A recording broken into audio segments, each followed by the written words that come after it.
പോയി, എന്റെ ചാനലിന്റെ ഷോയിലായി പോയി. വെറുതെ അല്ല, ഭാര്യ എന്ന ഏറ്റവും ലീഡിംഗുള്ള റിയാലിറ്റി ഷോയില് ഏറ്റവും കൂടുതൽ മലബാറിലെ തട്ടമിട്ട പെണ്ണാണ്. എന്റെ ദേഷ്യമുണ്ട് എന്നോട് ദേഷ്യമുണ്ട്. ഞാൻ ചാവക്കാട് ഉമർ മുസ്ലിയാരോട് വാത് പറയും വന്ന് വെറുതെ എന്റെ ഭാര്യക്കെതിരെ ഞാൻ നന്നായിട്ട് ഇച്ചിരി ഉറഞ്ഞു തുള്ളി എന്ന് പറഞ്ഞായിരിക്കും ശരി, ഒരു മണിക്കൂർ പ്രസംഗിച്ചു. പിറ്റേ ദിവസം ഞാൻ വീട്ടിൽ പോയപ്പോ രാവിലെ മുതലേ ഫോൺ കോൾ, എന്താ പറയും, ഉസ്താദെ ഇന്നത്തെ എപ്പിസോഡ് ഉസ്താദ് ഒന്ന് കാണണം. എടാ കള്ള പറയാ, നീ എന്നോട് തന്നെ അത് പറഞ്ഞു. ഉസ്താദെ ഇന്നത്തെ ഒന്ന് കാണണം. എന്റെ പ്രിയപ്പെട്ട സഹോദരങ്ങളെ, പറഞ്ഞ മുസ്ലിയാരി മൂരാച്ചി പറഞ്ഞ ഇത് പറയുമ്പോ എന്താ ഡോക്ടർക്ക് പോലും ചിലപ്പോ തോന്നിയേക്കാം ഇതൊരു ആണോ. പക്ഷെ ഡൽഹി വെച്ചിട്ട് പുനർവായന നടത്തണം.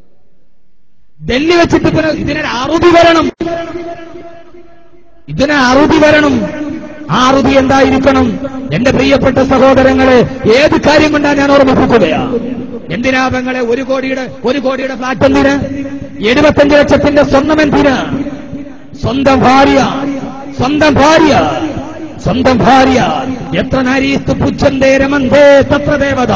എവിടെയാണോ സ്ത്രീ ആദരിക്കപ്പെടുന്നത് അവിടെ ദേവന്മാര് പ്രസാദിക്കുമെന്ന് പറഞ്ഞ് ആർഷഭാഗത്തിന്റെ നെഞ്ചിലാണ് പാതിരാ സമയത്ത് തന്റെ കൂട്ടുകാരന്റെ കൂടെ നടന്നുപോയ പെണ്ണിനെ ഓടുന്ന ബസ്സിന് മാനഭംഗം ചെയ്ത് മലത്തിക്കടത്തി അവസാനം അവൾ ട്രോമാക്കരയിൽ കിടക്കുമ്പോൾ ലോകമിതെ, ഇന്ത്യ രാജ്യം ഇതേവരെ കണ്ടിട്ടില്ലാത്ത പ്രതിഷേധ പ്രകടനങ്ങളുണ്ടായി. ഞാൻ എന്റെ പ്രിയപ്പെട്ട സഹോദരങ്ങളെ ഞാനൊന്ന് ചോദിക്കട്ടെ, സിംഗപ്പൂർ ഹോസ്പിറ്റലിൽ നിന്ന് തണുത്തുറഞ്ഞ മൃതദേഹമായി തിരിച്ചു വന്ന ആ പെണ്ണിനോട് നമുക്കിപ്പോൾ സഹതാപമാണ്, ആയിരക്കണക്കിന് പെൺകുട്ടികളോട്. പക്ഷെ അതിന്റെ പേരിലുണ്ടായ കോലാഹലം കണ്ടാൽ ഇന്ത്യയിൽ ആദ്യമായിട്ട് ഒരു പെണ്ണിനെ ബലാത്സംഗം ചെയ്ത് കൊന്നതെന്ന് തോന്നും. ആദ്യമായിട്ടാണ്, സ്വാതന്ത്ര്യം കിട്ടിയതിനു ശേഷം ആദ്യമായിട്ട് ഒരു പെണ്ണിന് ഈ ദുർഗന്ധി സംഭവിച്ചെന്ന് ചോദിക്കും. ഞാൻ കഴിഞ്ഞ വെള്ളിയാഴ്ച ഇതിനെതിരെ പ്രസംഗിച്ചു. ഞാൻ ചിലപ്പോ അങ്ങനെയൊക്കെയാ. എല്ലാവരും എന്നോട് പറഞ്ഞു ഉസ്താദേ ഭീകരവാദം പറയണം. ഒരു രാഷ്ട്രം മുഴുവൻ ഒരു ഭാഗത്ത് പറയുമ്പോൾ എന്തിനാ എതിരെ? പിറ്റേ ദിവസമാണ് അരുന്ധതി റോയി ചോദിച്ചത്, എന്തുകൊണ്ട് മണിപ്പൂരിലെ പെണ്ണ്, എന്തുകൊണ്ട് സിക്കിമിലെ പെണ്ണ്, എന്തുകൊണ്ടാ ഇംഫാലിലെ പെണ്ണ് ഭൂതമായി മാനഭംഗം ചെയ്യപ്പെടുമ്പോ ഗുജറാത്ത് എന്ന തലസ്ഥാന നഗരിയിലൂടെ കടന്നു പോകുന്ന കൗസർ ബാനു എന്ന പാവപ്പെട്ട പെണ്ണ് സ്വന്തം ഭർത്താവിന്റെ കൂടെ ബസ്സിൽ സഞ്ചരിച്ചുകൊണ്ട് കടന്നു പോകുമ്പോ ആ പെൺകുട്ടിയെ കൈപിടിച്ചുകൊണ്ട് ഇറക്കിക്കൊണ്ടുപോയി സ്വന്തം ഭർത്താവിനെ പെണ്ണിന്റെ മുമ്പിൽ വെച്ച് നെഞ്ചിലേക്ക് വെടിയുണ്ടയേറ്റ് ഭർത്താവ് പിടഞ്ഞു വീഴുമ്പോ ആ ഭർത്താവിന്റെ തൊട്ട് മുമ്പിൽ വിട്ട് വെടിയുണ്ടയേറ്റ് പിടഞ്ഞു പടയുന്ന ഭർത്താവിന്റെ മുമ്പിൽ വെച്ച് സ്വന്തം ഭാര്യയെ ക്രൂരമായി മാനഭംഗം ചെയ്ത് ആ പെണ്ണിനെ പെട്രോളോട് ചുറ്റിക്കൊടുത്തി ഗുജറാത്തിലെ തെരുവോരങ്ങളിൽ എവിടെയോ പെണ്ണിന്റെ അസ്ഥി പോലും കാണാതെ വരുമ്പോ സഹോദരങ്ങളെ കണ്ണുനീരുണ്ടായില്ല. പാർലമെന്റിൽ ജയാ ബച്ചന്റെ കണ്ണിൽ കണ്ണുനീരുണ്ടായില്ല. എന്തേ അവള് പെണ്ണല്ലേ? കാശ്മീർ എന്ന സുന്ദരമായ ആപ്പിള് പോലെ ചുമന്നു തൊടുത്ത മനോഹരമായ മുഖമുള്ള കാശ്മീരിന്റെ നടുവിൽ മാലികാ ബീഗം എന്ന പാവപ്പെട്ട പെണ്ണിന് 6 മാസം പ്രായമുള്ള സ്വന്തം മകൾക്ക് മുലപ്പാല് കൊടുത്തുകൊണ്ടിരിക്കുന്ന മാലികാ ബീഗത്തെ പിടിച്ചുകൊണ്ടുപോയി നിയമത്തിന് കാവൽ നിൽക്കേണ്ടവർ തന്നെ മാനഭംഗം ചെയ്ത് 2 കൈയും കാലും വെട്ടിയരിഞ്ഞ് പട്ടാള ക്യാമ്പിലോട്ട് വലിച്ചെറിയുമ്പോ മാലികാ ബീഗം എന്ന പെണ്ണിനെ മാനഭംഗം ചെയ്യുമ്പോ എന്തേ അവരുടെ കണ്ണുനീരും കണ്ണുനീരല്ലേ? നിറഗർഭിണിയായ പെണ്ണിനെ മരത്തിൽ കിടത്തി അവളുടെ കുഞ്ഞിനെ ഗർഭത്തിൽ നിന്ന് ഗർഭിണിയായ പെണ്ണിനെ മാനഭംഗം ചെയ്ത് മാനഭംഗത്തിന്റെ ഒടുവിൽ ഈ ഇന്ത്യയിൽ ഒരു ഉമ്മ പ്രസവിച്ചിട്ടെങ്കിലും ഗുജറാത്തിലെ പെണ്ണ നാളെ നടക്കാൻ പോകുന്ന വിവാഹത്തിന്റെ സ്വപ്നം കണ്ട് കടന്നുപോയ പട്ടാപ്പകൽ റെയിൽവേ കമ്പാർട്ട്മെന്റിലൂടെ ആ പെണ്ണിനെ മാനഭംഗം ചെയ്തപ്പോ എന്തേ സൗമ്യക്ക് വേണ്ടി കരയാൻ ആളുണ്ടായില്ല? അവൾക്ക് വേണ്ടി അവളെ മാനഭംഗം ചെയ്ത് 1.5 കയ്യൻ 2 കയ്യനല്ല 1.5 കയ്യനെ രക്ഷിക്കാൻ ഹൈക്കോടതി അഭിഭാഷകൻ ഹാജരായി എന്നതാണ് ഈ നാടത്തി നിൽക്കുന്ന ദുരവസ്ഥ. ഞാൻ പറയുന്നത് എന്റെ പ്രിയപ്പെട്ട സഹോദരങ്ങളെ, ഒരു കാര്യം ഇവിടെ ശ്രദ്ധിക്കേണ്ടതല്ലേ? ഡൽഹിയിലെ പെണ്ണ് 9 മണിക്ക് ഡൽഹിയിലൂടെ പോകുന്നു. അവൾ പോകുന്ന കൂട്ടുകാരന്റെ കൂടെ സിനിമ കണ്ടിട്ട അതവളുടെ ഭർത്താവല്ലല്ലോ, അതവളുടെ സഹോദരനല്ലല്ലോ. എന്തുകൊണ്ടൊരു കൂട്ടുകാരന്റെ കൂടെ ഒരു പെണ്ണ് സിനിമ കണ്ട് ഡൽഹിയിലൂടെ നടക്കുക? ഡൽഹിയുടെ കഥ നമുക്കറിയാം. വൈകുന്നേരമാകുമ്പോ ഒരു കയ്യിൽ നുരഞ്ഞു പൊന്നുന്ന ഗ്ലാസും മറുകൈയിൽ ബർജുമായി നടക്കുന്ന ഡൽഹിയിലെ പെണ്ണുങ്ങൾ. ഡൽഹിയിലെ ഡൽഹിയിൽ ഒരു പെണ്ണിനെ 20 പേര് മാനഭംഗം ചെയ്തു. ആരാ പെണ്ണ്? ബാറിൽ നിന്ന് ആ പെണ്ണും കൂട്ടുകാരനും കൂടെ കുടിച്ചിട്ടിറങ്ങി വരുമ്പോ കൂടെ ഇരുന്ന് കുടിച്ചോ മാനഭംഗം ചെയ്തു. എന്റെ പ്രിയപ്പെട്ട സഹോദരങ്ങളെ, അവസാനം എവിടെ നിൽക്കുന്നു? അള്ളാഹുവിന്റെ വിശുദ്ധമായ ഖുർആൻ വാഴ്ത്തപ്പെട്ടെ. ഞാനൊരു ആയത്തോതി തരാം. അള്ളാഹുവിന്റെ ഖുർആൻ വാഴ്ത്തപ്പെടട്ടെ. സോണിയാഗാന്ധി മൻമോഹൻ സിംഗ് പൊട്ടിക്കരഞ്ഞു. എന്റെ പ്രിയപ്പെട്ട സഹോദരന്റെ വിഷയത്തിലേക്ക് തുടർന്നു പോകട്ടെ. ഇവിടെ കടന്ന ഒരു വലിയ സംഭവത്തെ ഞാൻ വിശകലനം ചെയ്തെന്ന് പത്രം.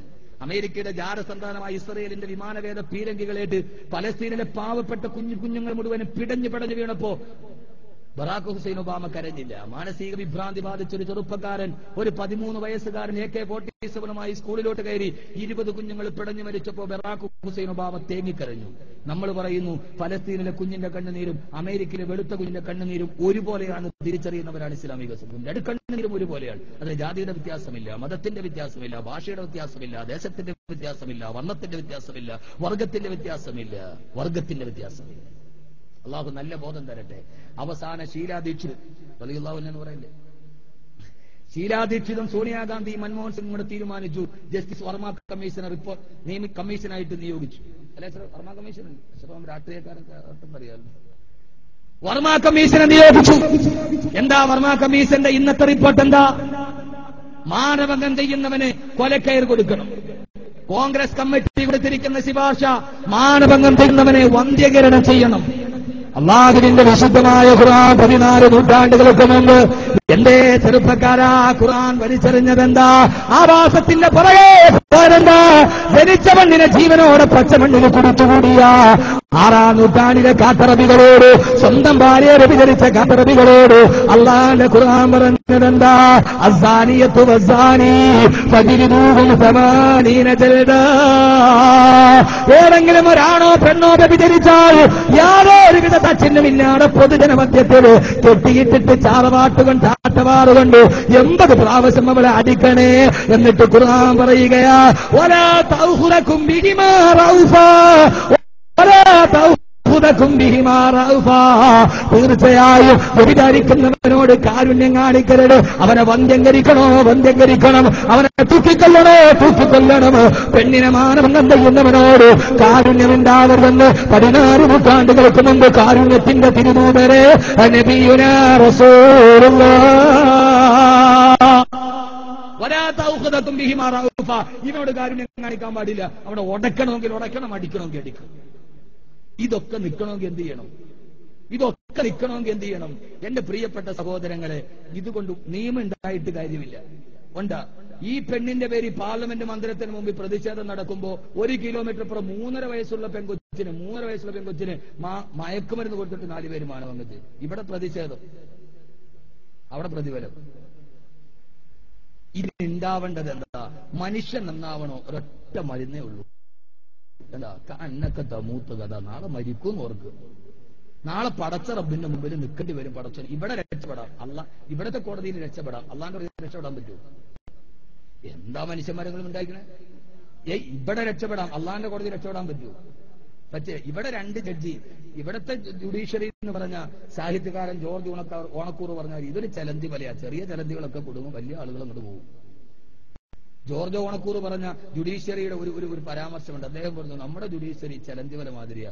പോണ വഴിക്ക് വല്ല ചലന്തിയോ പ്രാണിയോ ഒക്കെ കൊടുക്കും. ആനയും കുതിരയൊക്കെ ചലന്തി വല പൊട്ടിച്ചിട്ട് പോകും. എന്റെ പ്രിയപ്പെട്ട സഹോദരങ്ങളെ, അതുകൊണ്ട് ഞാൻ ഓർമ്മിക്കുക, ഒരു ബോധം ഉണ്ടാവണം. എന്ത് ബോധം? അള്ളാഹുവേ, നീ ഞങ്ങളെ വെറുതെ സൃഷ്ടിച്ചിട്ട് വിട്ടിട്ടില്ല. നീ ഞങ്ങളൊരു വലിയ നിരീക്ഷണ വലയത്തിൽ. എവിടെ ഒരു നിരീക്ഷണ വലയം? ഏത് നിരീക്ഷണ വലയം?